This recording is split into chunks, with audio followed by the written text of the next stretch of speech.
Next book for our book club is Stephen King's The Shining. Published by Anchor Books, a division of Random House LLC, New York. First Anchor Books Trade Paperback Edition, August 2013. Copyright 1977 by Stephen King. Excerpt from Dr. Sleep, copyright 2013 by Stephen King.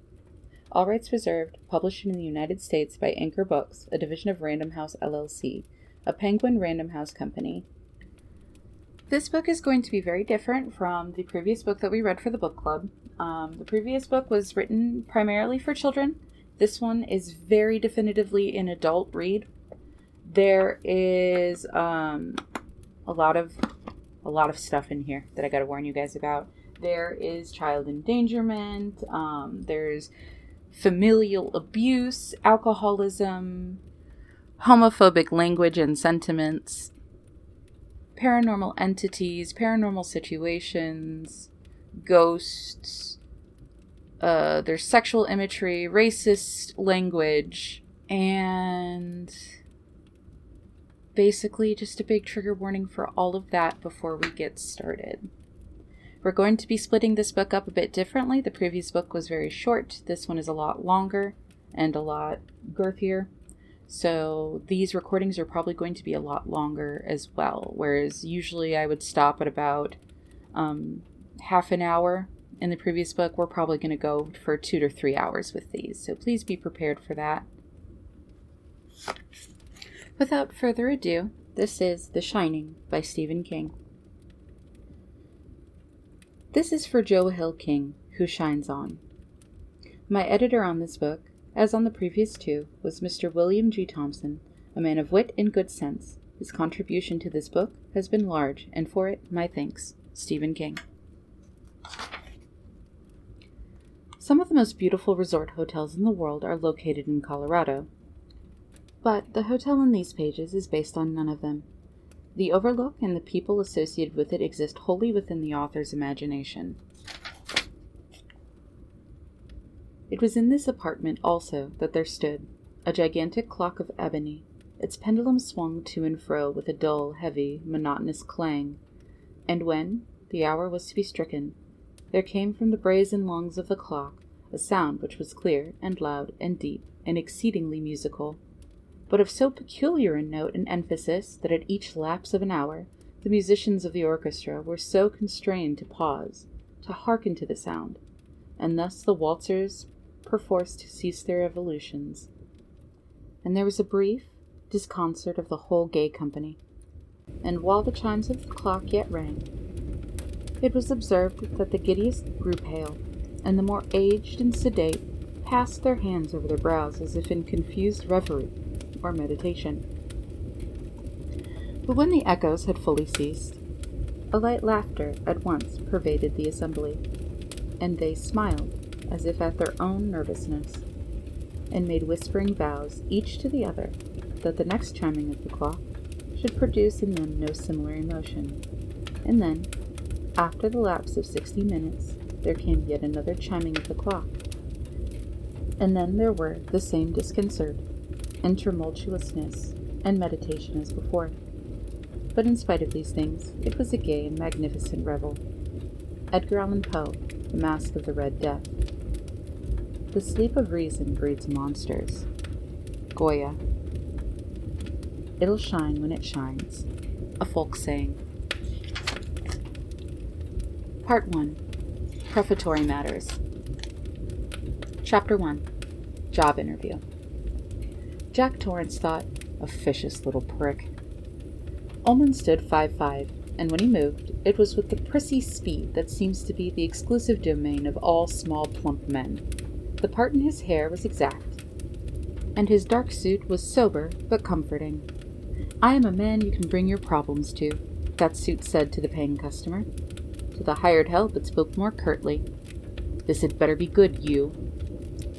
There's a red carnation in the lapel, perhaps so that no one in the street would mistake Stuart Ullman for the local undertaker. As he listened to Ullman speak, Jack admitted to himself that he probably could not have liked any man on that side of the desk, under the circumstances. Ullman had asked a question he hadn't caught. That was bad. Ullman was the type of man who would file such lapses away in a mental Rolodex for later consideration. "I'm sorry." "I asked if your wife fully understood what you would be taking on here. And there's your son, of course." He glanced down at the application in front of him. "Daniel. Your wife isn't a bit intimidated by the idea?" "Wendy is an extraordinary woman." "And your son is also extraordinary?" Jack smiled a big, wide PR smile. "We like to think so, I suppose. He's quite self-reliant for a 5-year-old. No returning smile from Ullman. He slipped Jack's application back into a file. The file went into a drawer. The desktop was now completely bare except for a blotter, a telephone, a tinsel lamp, and an in/out basket. Both sides of the in/out were empty too. Ullman stood up and went to the file cabinet in the corner. "Step around the desk, if you will, Mr. Torrance. We'll look at the hotel floor plans." He brought back 5 large sheets and set them down on the glossy walnut plane of his desk. Jack stood by his shoulder, very much aware of the scent of Ullman's cologne. "All my men wear English leather or they wear nothing at all," came into his mind for no reason at all. And he had to clamp his tongue between his teeth to keep an bray of laughter. Beyond the wall, faintly, came the sounds of the Overlook Hotel's kitchen gearing down from lunch.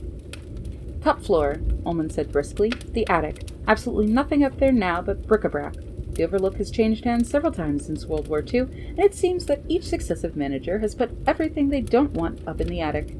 I want rat traps and poison bait sewed around in it. Some of the third-floor chambermaids say they have heard rustling noises. I don't believe it, not for a moment, but there mustn't even be that 1 in 100 chance that a single rat inhabits the Overlook Hotel." Jack, who suspected that every hotel in the world had a rat or two, held his tongue. "Of course you wouldn't allow your son up in the attic under any circumstances." "No," said Jack, and flashed the big PR smile again. Humiliating situation. Did this officious little prick actually think he would allow his son to goof around in a rat-trap attic full of junk furniture and God knew what else? Ullman whisked away the attic floor plan and put it on the bottom of the pile. "The Overlook has 110 guest quarters," he said in a scholarly voice. 30 of them, all suites, are here on the 3rd floor. 10 in the West Wing, including the Presidential Suite, 10 in the center, 10 more in the East Wing. All of them command magnificent views. Could you at least spare the sales talk? But he kept quiet. He needed the job. Ullman put the 3rd floor on the bottom of the pile, and they studied the 2nd floor. 40 rooms, Ullman said. 30 doubles and 10 singles.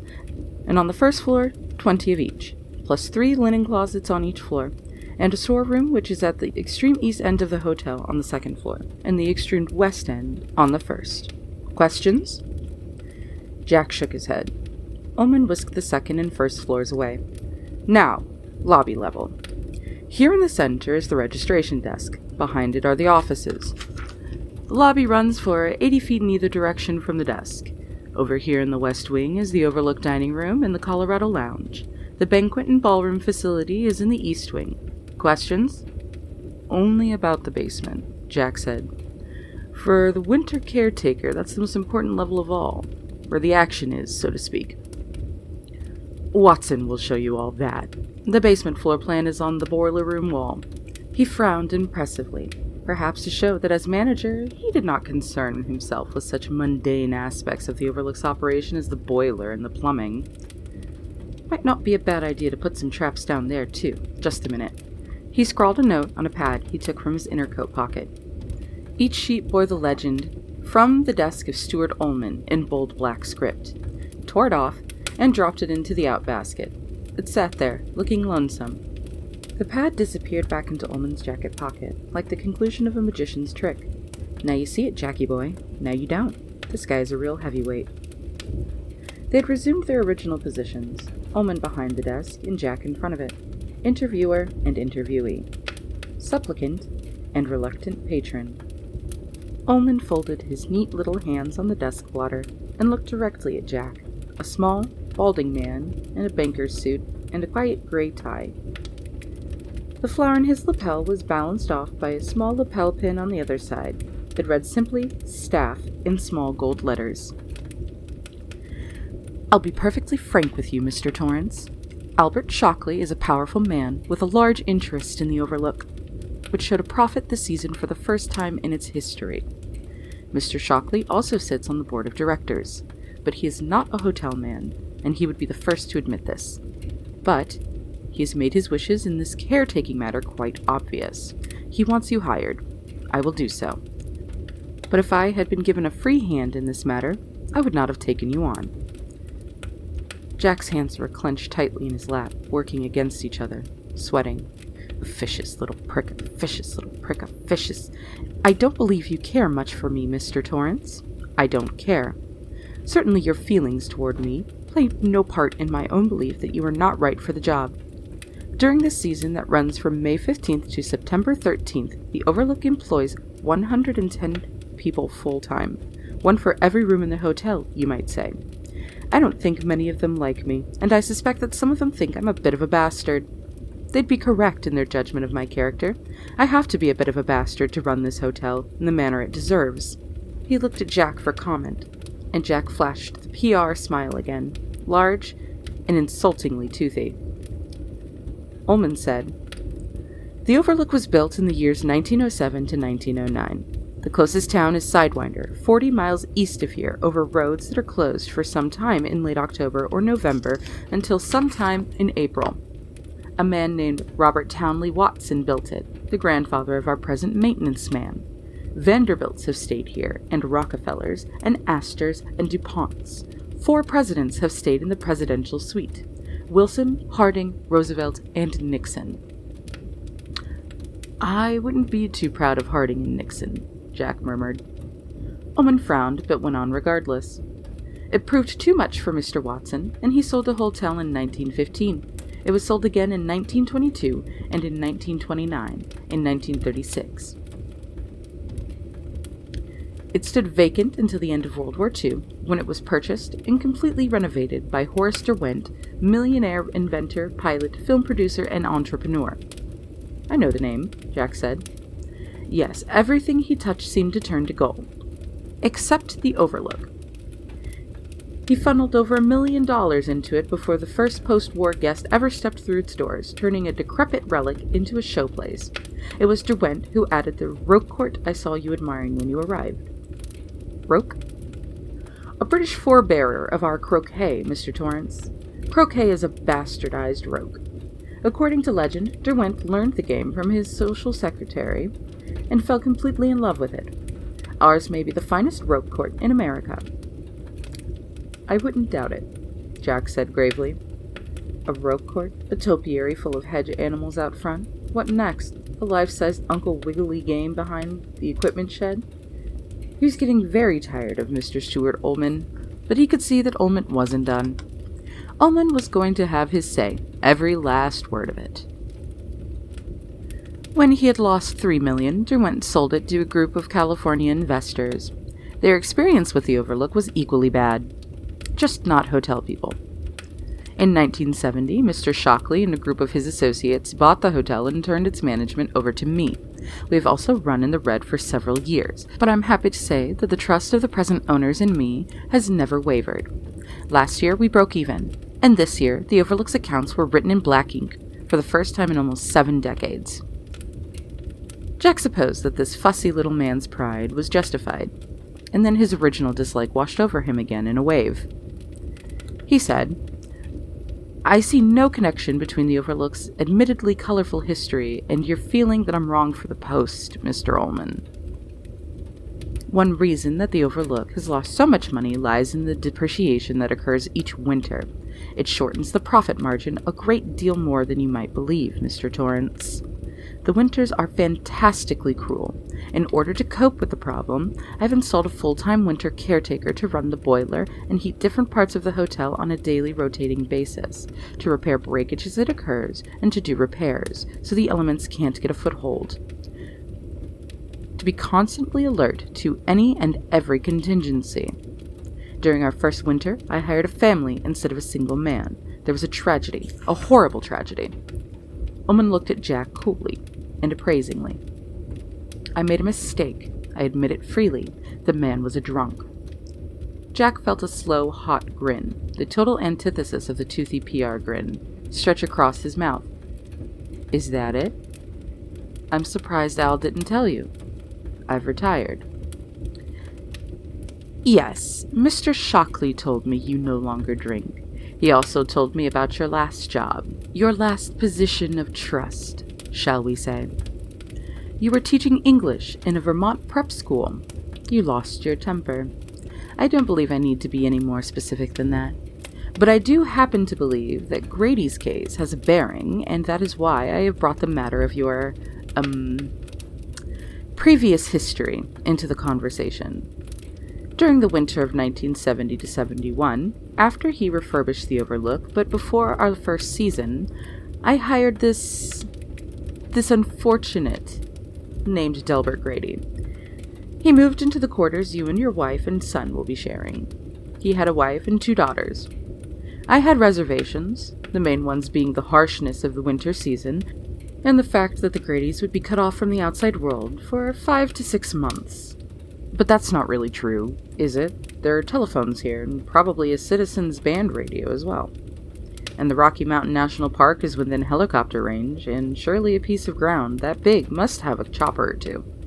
I wouldn't know about that, Ullman said. The hotel does have a 2-way radio that Mr. Watson will show you, along with a list of the correct frequencies to broadcast on if you need help. The telephone lines between here and Sidewinder are still above ground, and they go down almost every winter at some point or other, and are apt to stay down for 3 weeks to a month and a half. There is a snowmobile in the equipment shed also. Then the place isn't really cut off. Mr. Ullman looked pained. Suppose your son or your wife tripped on the stairs and fractured his or her skull, Mr. Torrance. Would you think the place was cut off then? Jack saw the point. A snowmobile running at top speed could get you down to Sidewinder in an hour and a half. Maybe. A helicopter from the park's rescue service could get up here in 3 hours. Under optimum conditions. In a blizzard, it would never even be able to lift off, and you couldn't hope to run a snowmobile at top speed, even if you dared take a seriously injured person out into temperatures that might be 25 below, or 45 below, if you added in the wind chill factor. In the case of Grady, Ullman said, I reasoned much as Mr. Shockley seems to have done in your case. Solitude can be damaging in itself. Better for the man to have his family with him. If there was trouble, I thought, the odds were very high that it would be something less urgent than a fractured skull or an accident with one of the power tools or some sort of convulsion. A serious case of the flu, pneumonia, a broken arm, even appendicitis. Any of those things would have left enough time. I suspect that what happened came as a result of too much cheap whiskey, of which Grady had laid in a generous supply, unbeknownst to me, and a curious condition which the old-timers call cabin fever. Do you know the term? Ullman offered a patronizing little smile, ready to explain as soon as Jack admitted his ignorance, and Jack was happy to respond quickly and crisply. It's a slang term for the claustrophobic reaction that can occur when people are shut in together over long periods of time. The feeling of claustrophobia is externalized as dislike for the people you happen to be shut in with. In extreme cases, it can result in hallucinations and violence.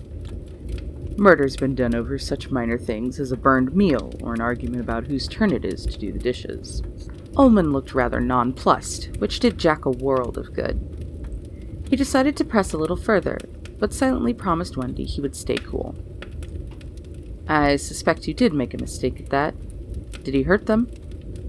He killed them, Mr. Torrance, and then committed suicide. He murdered the little girls with a hatchet, his wife with a shotgun, and himself the same way. His leg was broken, undoubtedly so drunk he fell downstairs. Ullman spread his hands and looked at Jack self-righteously. Was he a high school graduate? As a matter of fact, he wasn't, Ullman said, a little stiffly.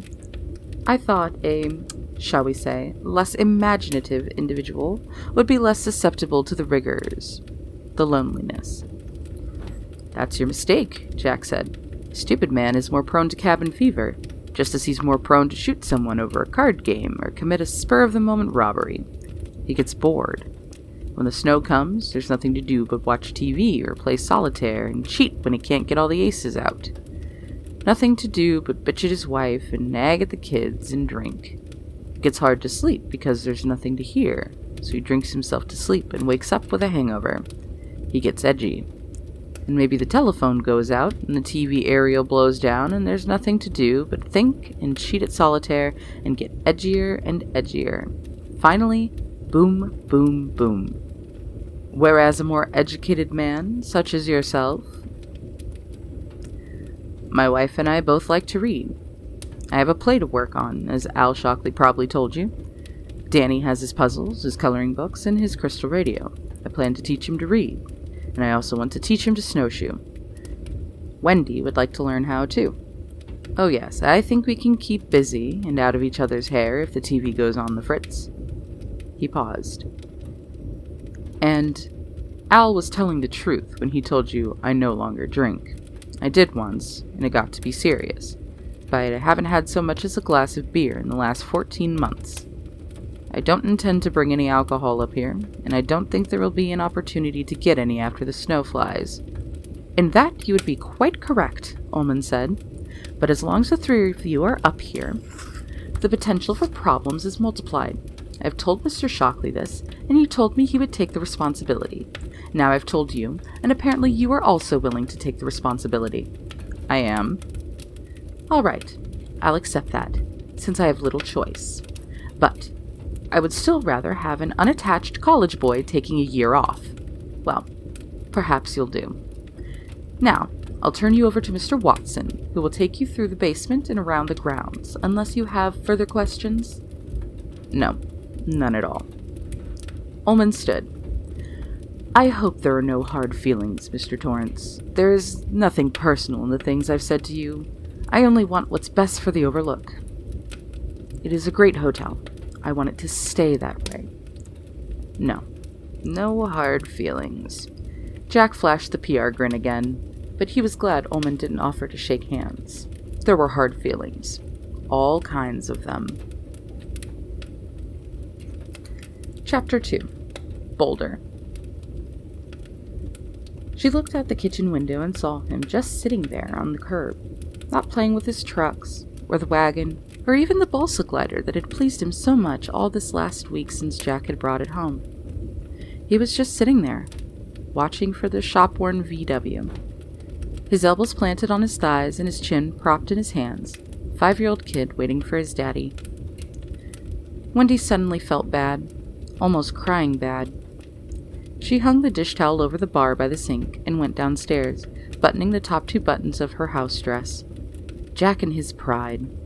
Hey, no, Al, I don't need an advance. I'm okay for a while. The hallway walls were gouged and marked with crayons, grease pencils, spray paint. The stairs were steep and splintery. The whole building smelled of sour age.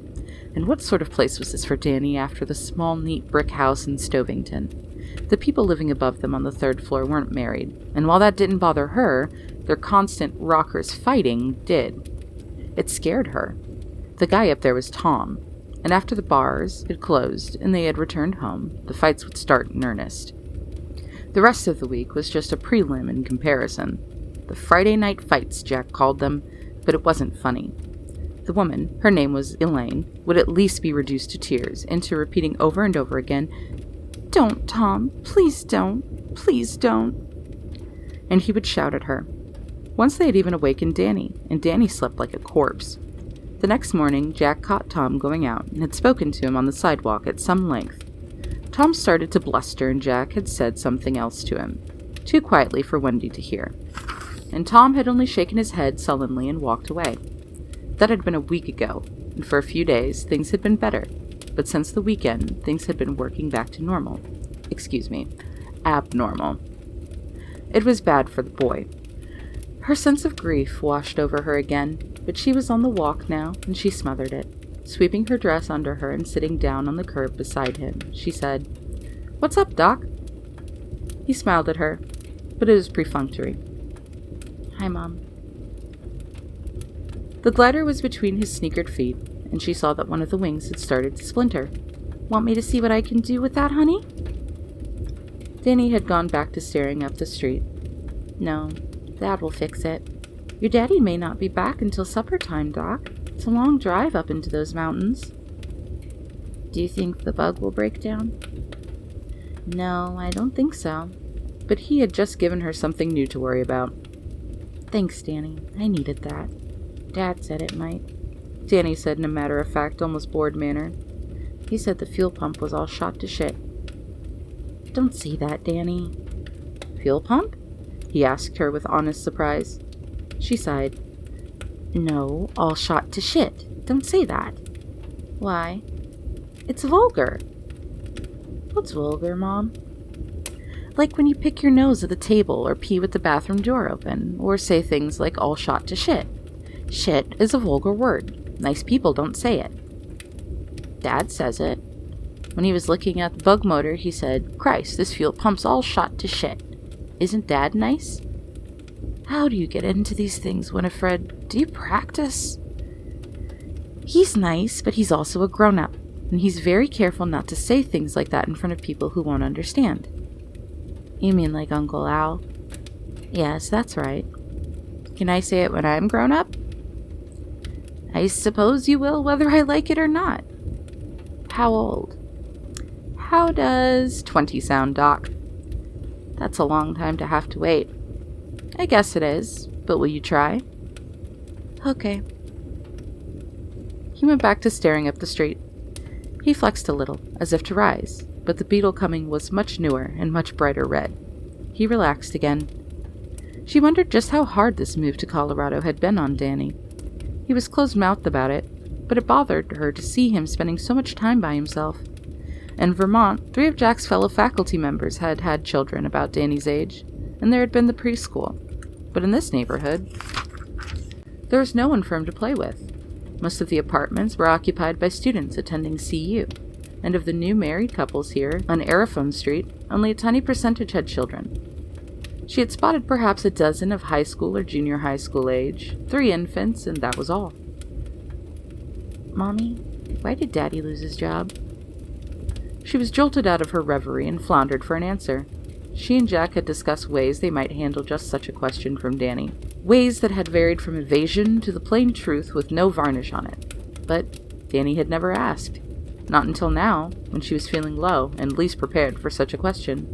Yet, he was looking at her, maybe reading the confusion on her face and forming his own ideas about that.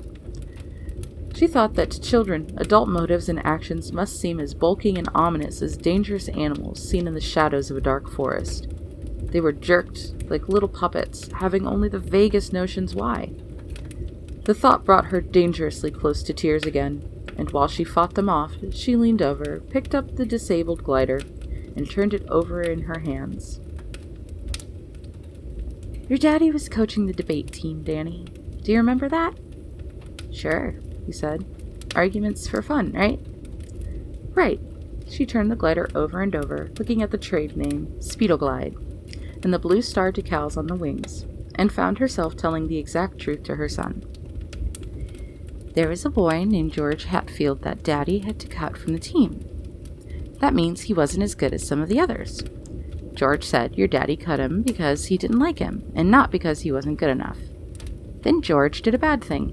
I think you know about that." "Was he the one who put holes in our bug's tires?" "Yes, he was. It was after school, and your daddy caught him doing it." Now she hesitated again, but there was no question of evasion now. It was reduced to tell the truth or tell a lie. "Your daddy, sometimes he does things he's sorry for later. Sometimes he doesn't think the way he should. That doesn't happen very often, but sometimes it does." "Did he hurt George Hatfield like the time I spilled all his papers?" "Sometimes," Danny with his arm in a cast, "he does things he's sorry for later." Wendy blinked her eyes savagely hard, driving her tears all the way back. "Something like that, honey. Your daddy hit George to make him stop cutting the tires, and George hit his head. Then the men who are in charge of the school said that George couldn't go there anymore, and your daddy couldn't teach there anymore." She stopped, out of words, and waited in dread for the deluge of questions. "Oh," Danny said, and went back to looking up the street. Apparently the subject was closed. If only it could be closed that easily for her. She stood up. "I'm going upstairs for a cup of tea, Doc. Want a couple of cookies and a glass of milk?" "I think I'll watch for Dad." "I don't think he'll be home much before 5. "Maybe he'll be early." "Maybe," she agreed. "Maybe he will." She was halfway up the walk when he called. "Mommy?" "What, Danny?" "Do you want to go live in that hotel for the winter?" Now, which of the 5,000 answers should she give to that one? The way she had felt yesterday, or last night, or this morning? They were all different. They crossed the spectrum from rosy pink to dead black. She said, "If it's what your father wants, it's what I want." She paused. "What about you?" "I guess I do," he said finally. "Nobody much to play with around here." "You miss your friends, don't you?" "Sometimes I miss Scott and Andy. That's about all." She went back to him and kissed him, rumpled his light-colored hair that was just losing its baby fineness. He was such a solemn little boy, and sometimes she wondered just how he was supposed to survive with her and Jack for parents. The high hopes they had begun with came down to this unpleasant apartment building in a city they didn't know. The image of Danny and his cast rose up before her again. Somebody in the Divine Placement Service had made a mistake. One she sometimes feared could never be corrected, and which only the most innocent bystander could pay for. "Stay out of the road, Doc," she said, and hugged him tight. "Sure, Mom." She went upstairs into the kitchen. She put on the teapot and laid a couple of Oreos on a plate for Danny in case he decided to come up while she was laying down. Sitting at the table with her big pottery cup in front of her, she looked out the window at him, still sitting on the curb in his blue jeans and his oversized dark green Stovington Prep sweatshirt, the glider now laying beside him. The tears which had threatened all day now came in a cloudburst, and she leaned into the fragrant, curling steam of the tea and wept, in grief and loss for the past, and terror of the future. Chapter 3. Watson. "You lost your temper," Ullman had said. "Okay, here's the furnace," Watson said, turning on a light in the dark, musty-smelling room. He was a beefy man with fluffy popcorn hair, white shirt, and dark green chinos. He swung open a small square grating in the furnace's belly, and he and Jack peered in together. "This here's the pilot light. A steady blue-white jet, hissing steadily upward, channeled destructive force. But the key word, Jack thought, was destructive, and not channeled. If you stuck your hand in there, the barbecue would happen in 3 quick seconds. "Lost your temper. Danny, are you all right?" The furnace filled the entire room, by far the biggest and oldest Jack had ever seen. "The pilot's got a failsafe," Watson told him. "Little sensor in there measures heat. If the heat falls below a certain point, it sets off a buzzer in your quarters. Boiler's on the other side of the wall. I'll take you around." He slammed the furnace shut and led Jack behind the iron bulk of the furnace toward another door. The iron radiated a stuporous heat at them, and for some reason, Jack thought of a large, dozing cat. Watson jingled his keys and whistled. Last year, when he went back into his study and saw Danny standing there, wearing nothing but his training pants and a grin, a slow, red cloud of rage had eclipsed Jack's reason. It had seemed slow subjectively inside his head, but it must have all happened in less than a minute. It only seemed slow the way some dreams seem slow, the bad ones. Every door and drawer in his study seemed to have been ransacked in the time he had been gone. Closet, cupboards, the sliding bookcase, every desk drawer yanked out to the stop. His manuscript, the 3-act play he had been slowly developing from a novelette he had written 7 years ago as an undergraduate, was scattered all over the floor. He had been drinking a beer and doing the Act 2 corrections when Wendy said the phone was for him, and Danny had poured the can of beer all over the pages, probably to see it foam. See it foam. See it foam. The words played over and over in his mind like a single sick chord on an out-of-tune piano, completing the circuit of his rage. He stepped deliberately towards his 3-year-old son, who was looking up at him with that pleased grin, his pleasure at the job work so successfully and recently completed in Daddy's study. Danny began to say something, and that was when he had grabbed Danny's hand and bent it to make him drop the typewriter eraser and the mechanical pencil he was clenching in it. Danny had cried out a little. "No, no, tell the truth," he screamed. It was all hard to remember through the fog of anger. The sick, single thump of that one Spike Jones chord. Wendy somewhere asking what was wrong, her voice faint, damped by the inner mist. This was between the two of them. He had whirled Danny around to spank him, his big adult fingers digging into the scant meat of the boy's forearm, meeting around it in a closed fist, and the snap of the breaking bone had not been loud. Not loud, but it had been very loud. Huge. But not loud. Just enough of a sound to slit through the red fog like an arrow. But instead of letting in sunlight, that sound let in the dark clouds of shame and remorse and terror, the agonizing convulsion of the spirit. A clean sound, the past on one side of it and all the future on the other. A sound like a breaking pencil lead or a small piece of kindling when you brought it down over your knee. A moment of utter silence on the other side, in respect to the beginning future, maybe. All the rest of his life, seeing Danny's face drain of color until it was like cheese, seeing his eyes, always large, grow larger still, and glassy. Jack sure the boy was going to faint dead away into the puddle of beer and papers. His own voice, weak and drunk, slurry, trying to take it all back, to find a way around the not-too-loud sound of bone cracking and into the past. Is there a status quo in the house? Saying, "Danny, are you all right?" Danny's answering shriek, then Wendy's shocked gasp as she came around him and saw the peculiar angle Danny's forearm had to his elbow. No arm was meant to hang quite that way in a world of normal families. Her own scream as she swept him into her arms in a nonsense babble. "Oh God, Danny! Oh dear God! Oh sweet God! Your poor sweet arm!" And Jack was standing there, stunned and stupid, trying to understand how a thing like this could have happened. He was standing there, his eyes met the eyes of his wife, and he saw that Wendy hated him. It did not occur to him what the hate might mean in practical terms.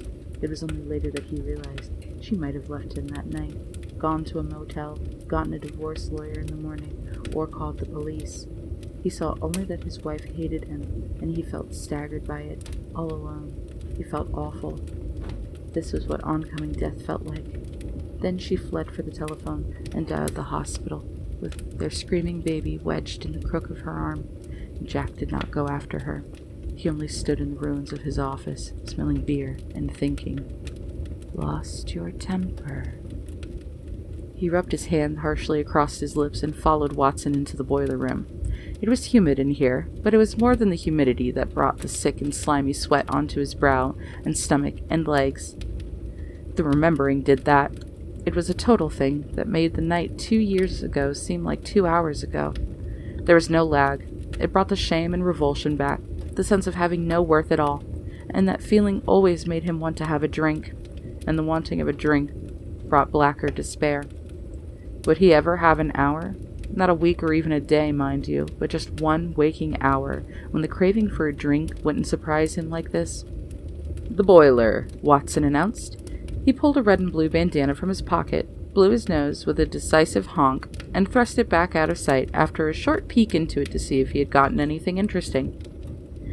The boiler stood on 4 cement blocks, a long and cylindrical metal tank, copper-jacketed and often patched. It squatted beneath a confusion of pipes and ducts, which zigzagged upward into the high cobweb-festooned basement ceiling. To Jack's right, 2 large heating pipes came through the wall from the furnace in the adjoining room. "Pressure gauge is here," Watson tapped it. "Pounds per square inch PSI. I guess you'd know that. I got her up to 100 now. The rooms get a little chilly at night. Few guests complain. What the fuck? They're crazy to come up here in September anyway. Besides, this is an old baby. Got more patches on her than a pair of welfare overalls." Out came the bandana. A honk, a peek. Back it went. "I got me a fucking cold," Watson said conversationally. "I get one every September. I be tinkering down here with this old whore. and I'd be out cutting the grass or raking the rope court. Get a chill and catch a cold, my old mom used to say. God bless her. She'd been dead 6 years. Cancer got to her. Once the cancer gets to you, you might as well make your will. You'll want to keep your press up no more than 50, maybe 60. Mr. Ullman, he says to heat the west wing one day, central wing the next, east wing the day after that. Ain't he a crazy man? I hate that little fucker. Yap, yap, yap, all the livelong day. He's just like one of those little dogs that bites you on the ankle, then run around and pee all over the rug. If brains was black powder, he couldn't blow his own nose. It's a pity the things you see when you ain't got a gun. Look here. You open and close these ducts by pulling this reins. I got 'em all marked for you. Blue tags all go to rooms in the east wing, red tags in the middle, yellow is the west wing. When you go to heat the west wing, you gotta remember, that's the side of the hotel that really catches the weather. When it whoops, those rooms get as cold as a frigid woman with an ice cube up her works. You can run your press all the way to 80 on west wing days. I would, anyway. The thermostat's upstairs, Jack began. Watson shook his head vehemently, making his fluffy hair bounce on his skull. They ain't hooked up. They're just there for show. Some of these people from California, they don't think things is right unless they got it hot enough to grow a palm tree in their fucking bedroom. All the heat comes from down here. Gotta watch the press, though. See your creep? He tapped the main dial, which had crept from 100 pounds per square inch to 102 as Watson soliloquied. Jack felt a sudden shiver across his back in a hurry and thought, the goose just walked over my grave. Then Watson gave the pressure wheel a spin and dumped the boiler off. There was a great hissing, and the needle dropped back to 91. Watson twisted the valve shut, and the hissing died reluctantly. She creeps, Watson said. You tell that fat little Peckerwood Ullman. He drags out the account books and spends 3 hours showing you how he can't afford a new one until 1982. I tell you, this whole place is going to go sky high someday, and I just hope that fat fuck's here to ride the rocket. God, I wish I could be as charitable as my mother was. She could see the good in everyone. Me, I'm just as mean as a snake with the shingles. What the fuck? A man can't help his nature. Now you gotta remember to come down here twice a day and once a night before you rack in. You gotta check the press. If you forget, it'll just creep, and like as not, you and your family will wake up on the fucking moon. You just dump her off a little, and you'll have no trouble. What's top end? Oh, she's rated for 250, but she'd blow long before that now. You couldn't get me to come down and stand next to her when the dial's up to 180. There's no automatic shutdown? No, there ain't. This was built before such things were required. Federal government's into everything these days, ain't it? FBI opening mail, CIA bugging the goddamn phones, and look what happened to that Nixon. Wasn't that a sorry sight? But if you just come down here regular and check the press, you'll be fine. And remember to switch those ducks around like he wants. Won't none of the rooms get much above 45 unless we have an amazing warm winter. And you'll have your own apartment just as warm as you like it. What about the plumbing? Okay, I was just getting to that. Over here through this arch.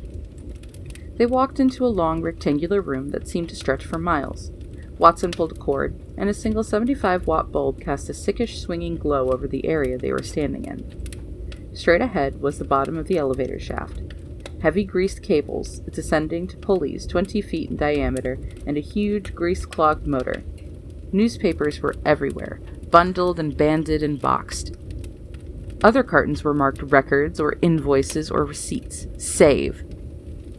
The smell was yellow and moldy. Some of the cartons were falling apart, spilling yellow, flimsy sheets that might have been 20 years old out onto the floor. Jack stared around, fascinated. The Overlook's entire history might be here, buried in these rotting cartons. That elevator's a bitch to keep running, Watson said, jerking his thumb at it. I know Ullman's buying the state elevator inspector a few fancy dinners to keep the repairman away from that fucker. Now here's your central plumbing core.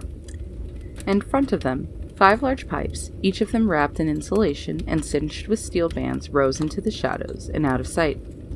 Watson pointed to a cobwebby shelf beside the utility shaft. There were a number of greasy rags on it and a loose-leaf binder.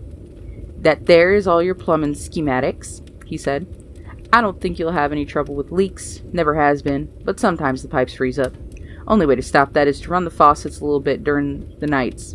But there's over 400 taps in this fucking place. That fat fairy upstairs would scream all the way to Denver when he saw the water bill. Ain't that right?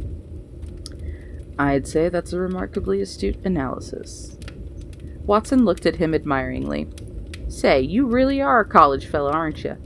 Talk just like a book. I admire that, as long as the fella ain't one of those fairy boys. Lots of them are. You know who stirred up all those college riots a few years ago? The homosexuals. That's who.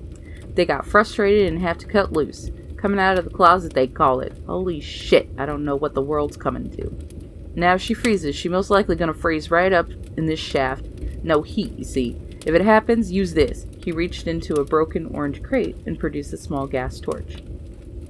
You just unstrap the insulation when you find the ice plug and put the heat right to her. Get it? Yes. But what if a pipe freezes outside the utility court? That won't happen if you're doing your job keeping the place heated. You can't get to the other pipes anyway. Don't you fret about it. You'll have no trouble. Beastly place down here. Cobwebby. Gives me the horrors, it does. Ullman said the first winter caretaker killed his family and himself. Yeah, that guy Grady. He was a bad actor. I knew that the minute I saw him. Always grinning like an egg-sucked dog. That was when they were just starting out here, and that fat fuck Ullman, he would have hired the Boston Strangler if he'd worked for minimum wage. It was a ranger from the national park that found him. The phone was out. All of them up in the west wing on the 3rd floor. Froze solid. Too bad about the little girls. 8 and 6 they was. Cute as cut buttons. Oh, that was a hell of a mess. That Ullman, he manages some honky-tonky resort place down in Florida in the off-season, and he caught a plane up to Denver and hired a sleigh to take him up here from Sidewinder because the roads were closed. A sleigh? Can you believe that? He about split a gut trying to keep it out of the papers. Did pretty well. I gotta give him that. There was an item in the Denver Post, of course. The obituary in that pissant little rag they have down in Estes Park. That was just about all. Pretty good considering the reputation this place has got. I expect some reporter would dig it all up again and just sort of put Grady in as an excuse to rake over the scandals. What scandals? Watson shrugged. Any big hotel's got scandals, he said. Just like every big hotel has got a ghost. Why? Hell, people come and go. Sometimes one of them will pop off in his room, heart attack or stroke or something like that. Hotels are superstitious places. No 13th floor or room 13, no mirrors on the back of the door you come in through, stuff like that. Why, we lost a lady just last July. Ullman had to take care of that, and you can bet your ass he did. That's what they pay him $22,000 a season for, and as much as I dislike the little prick, he earns it. It's like some people just come here to throw up and they hire a guy like Ullman to clean up the messes.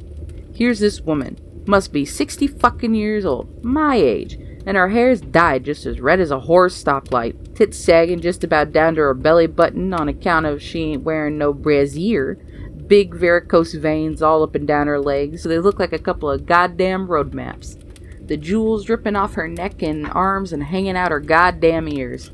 And she got this kid with her. He can't be no more than 17, with hair down to his asshole and his crotch bulging like he's stuffed up with the funny pages. So they're here a week, 10 days maybe, and every night it's the same drill. Down in the Colorado Lounge from 5 to 7, her sucking up Singapore slings like they're gonna outlaw him tomorrow. And him with just one bottle of Olympia, sucking it, making it last. And she'd be making jokes and saying all these witty things, and every time she said one, he'd grin just like a fucking ape. Like she had strings tied to the corners of his mouth. Only after a few days, you could see it was getting harder and harder for him to grin. And God knows what he had to think about to get his pump primed by bedtime. Well, they'd go in for dinner, him walking her, staggering, drunk as a coot, you know. And he'd be pinching the waitress and grinning at him when she wasn't looking. Hell, we even had bets on how long he'd last. Watson shrugged. Then he comes down one night, around 10, saying his wife is indisposed, which meant she was passed out again, like every other night they was there. And he's going to get her some stomach medicine. So off he goes in the little Porsche they came in, and that's the last we see of him. Next morning, she comes down and tries to put on this big act, but all day she's getting paler and paler, and Mr. Ullman asks her, sort of diplomatic-like, would she like him to notify the state cops, just in case maybe he had a little accident or something. She's on him like a cat. No, he's a fine driver. She isn't worried. Everything's under control. He'll be back for dinner. Soon that afternoon, She steps into the Colorado around 3 and never has no dinner at all. She goes up to her room around 10:30, and that's the last time anybody saw her alive. What happened? County coroner said she took about 30 sleeping pills on top of all the booze. Her husband showed up the next day, some big-shot lawyer from New York. He gave old Ullman 4 different shades of holy hell. I'll sue this and I'll sue that, and when I'm through you won't even be able to find a clean pair of underwear, stuff like that. But Ullman's good, the sucker. Ullman got him quieted down. Probably asked that big shot how he'd like to see his wife splashed all over the New York papers. Wife of prominent New York blah blah found dead with belly full of sleeping pills after playing hide the salami with a kid young enough to be her grandson. State cops found the Porsche in the back of this all-night burger joint down in Loins, and Ullman pulled a few strings to get it released to that lawyer. Then both of them ganged up on old Archer Houghton, which is the county coroner, and got him to change the verdict to accidental death. Heart attack. Now old Archer's driving a Chrysler. I don't begrudge him. A man's got to take it where he finds it, especially when he starts getting along in years. Out came the bandana. Honk, peek, out of sight. So what happens? About a week later, this stupid cunt of a chambermaid, Dolores Vickery by name, she goes out with a hell of a shriek while she's making up the room where those two stayed, and she faints dead away. When she comes to, she says she's seen the dead woman in the bathroom, lying naked in the tub. Her face was all purple and puffy, she says, and she was grinning at me. So Ullman gave her 2 weeks worth of walking papers and told her to get lost.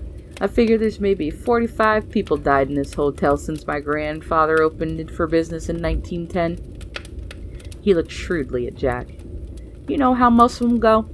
Heart attack or stroke while they're banging the lady they're with. That's what these resorts get a lot of. Old types that want one last fling. They come up here to the mountains to pretend they're 20 again. Sometimes something gives. And not all the guys who ran this place was good as Ullman is at keeping it out of the papers. So the Overlook's got a reputation, yeah. I'll bet the fucking Biltmore in New York City has got a reputation if you ask the right people. But no ghosts? Mr. Torrance, I've worked here all my life. I played here when I was a kid, no older than your boy in that wallet snapshot you showed me. I never seen a ghost yet. You want to come out back with me? I'll show you the equipment shed. Fine. As Watson reached up to turn off the light, Jack said, There sure are a lot of papers down here. Oh, you're not kidding. Seems like they go back 1,000 years. Newspapers and old invoices and bills of landing and Christ knows what else. My dad used to keep up with them pretty good when we had the old wood-burning furnace, but now they got all out of hand. Some year I gotta get a boy to haul them down to Sidewinder and burn them, if Ullman will stand the expense. I guess he will if I holler rat loud enough. Then there are rats? Yeah, I guess there's some. I got the traps and poison Mr. Ullman wants you to use up in the attic and down here. You keep a good eye on your boy, Mr. Torrance. You wouldn't want nothing to happen to him. No, I sure wouldn't. Coming from Watson, the advice didn't sting. They went to the stairs and paused for a moment while Watson blew his nose again. You'll find all the tools you need out there, and some you don't, I guess. There's the shingles. Did Ullman tell you about that? Yes, he wants part of the west roof reshingled. He'll get all for free out of you that he can, the fat little prick, and then whine around in the spring about how you didn't do the job half right. I told him once to his face, I said. Watson's words faded away to a comforting drone as they mounted the stairs. Jack Torrance looked back over his shoulder once into the impenetrable, musty-smelling darkness, and thought that if there was ever a place that should have ghosts, this was it. He thought of Grady, locked in by the soft and implacable snow, going quietly berserk in committing his atrocity. Did they scream? He wondered. Poor Grady, feeling it close in on him more every day, and knowing at last that for him, spring would never come. He shouldn't have been here, and he shouldn't have lost his temper. As he followed Watson through the door, the words echoed back to him like a knell, accompanied by a sharp snap, like a breaking pencil lead. Dear God, he could use a drink, or 1,000 of them.